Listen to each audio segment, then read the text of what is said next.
Hello, I'm in a 2008 Chrysler 300 and Tim, I'm going to show you how to open the hood. So from the driver's side, we're going to go right down here.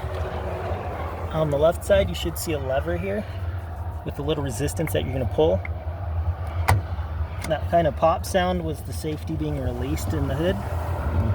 If there's no tension at all here, it might be unlocked already, but otherwise, you can kind of see in there.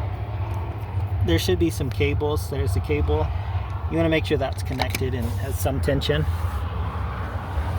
So we're going to go up to the front now.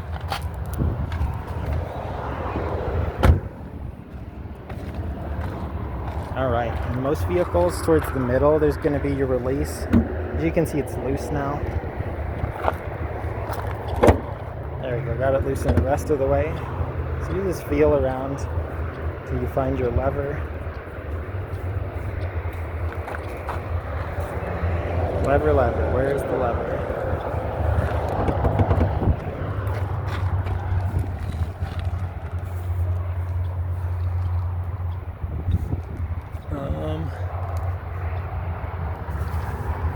Oh, here it is.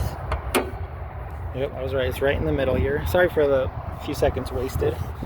But right here, you're going to push this way and lift. Normally they're not as indented quite as much. So pushed and lift. So here's what it hooked onto, and here's what it looks like. If you're having issues with this, you might be checked there's no debris in here, maybe need some WD-40, loosen it up. And then sometimes if your hood's a little out of alignment, you might have to adjust these to center again so it'll close properly. In worst case, these parts are fairly affordable if you need to replace. But otherwise, I hope this was helpful, and hope you have a wonderful day.